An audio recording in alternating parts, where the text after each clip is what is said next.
Сәлематсыздар ма? Мен бүгін сіздерге өзімізге үйреншікті молочный девочка тортының бір түрі, бірақ та одан кем қалмайтын дәмді торт карамельная девочка жасап көрсетемін. Бізге оған керегі бірінші ұнымызды електен өткізіп, үстіне разрыхлительді салып, жақсылап араластырып қоямыз. Одан кейін жұмыртқамызды ыдысымызға саламыз да миксерлейміз. Егер де сіздерде қол миксер болса, ешнәрсе етпейді, сонымен жасай бересіздер. Жақсылап миксерлейміз.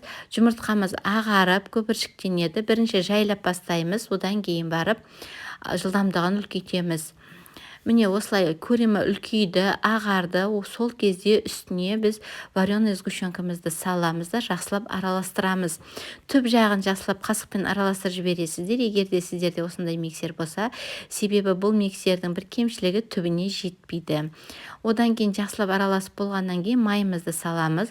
Майымыз бөлме температурасында жұмсап тұру керек. Егер де ондай болмай қалса, сіздерде микроволновкаға ертіп алуға болады.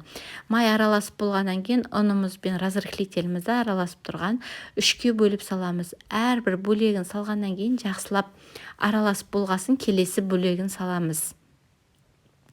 Достар, егер де менің каналыма жазылмасаңыздар, жазылып қойыңыздар.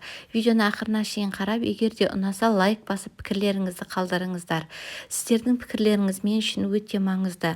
Егер де бір жерлері түсініксіз болса, пікірде сұраңыздар, міндетті түрде жауап беремін. Осылай етіп, ақырындап араластырып, бәрін түбімен араластырып аламыз да 10 минутқа қойып қоямыз. Әзірше қағазымызды дайындаймыз. Мен осындай раздвижной формамен кесіп алдым. Көлемі 18 сантиметрлік жасадым.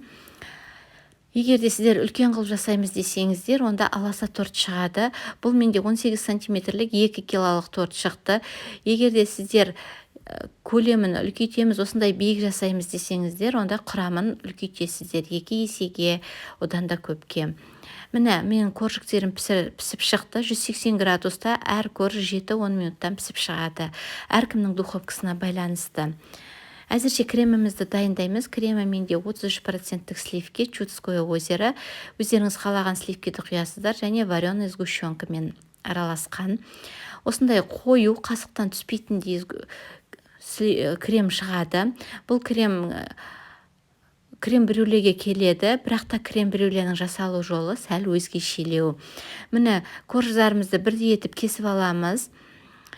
Сосын сіздер менің каналымды қарап жүрсеңіздер, мен әрдайым торт жинағанда осындай ацетатный пленка қолданамын. Себебі торттың соңғы обтяжкасын жасаған кезде ол бірдей болып, оңай болады өзімізге жасау. Торт бірдей болып шығады.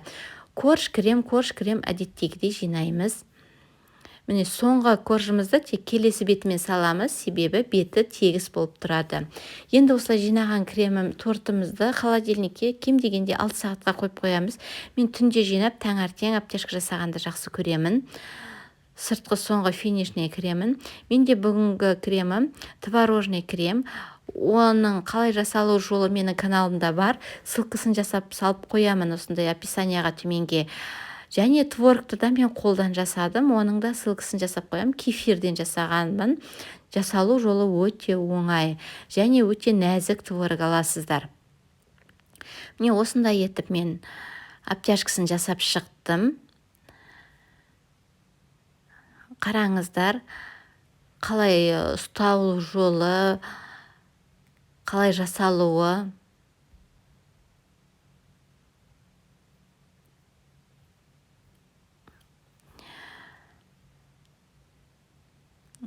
Достар, менің каналымда әрдайым жаңа видеолар шығып тұрады, және жасалу жолы оңай видеолар саламын.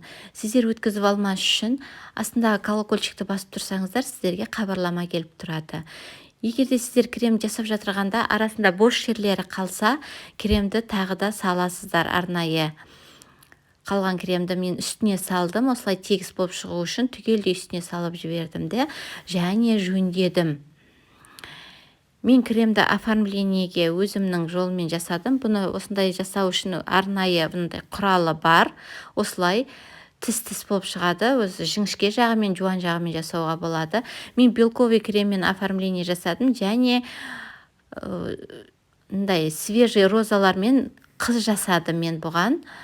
Сіздер қалай оформление жасағыларыңыз келсе де өздеріңіз білесіздер. Егер де осылай белковый креммен қалдырам десеңіздер, ортасына жазуын жазып, болмаса ортасына жай шоколадтар қойып, фруктылар қойып, осылай қалдыруларыңызға да болады. Егер де кремдеріңіз дұрыс түспесе, алып тастап қайтып жасасаңыздар болады. Разрезде осындай әдемі торт шығады. Әдемі, өте дәмді торт жасаңыздар, отбасыларыңызды қуантыңыздар.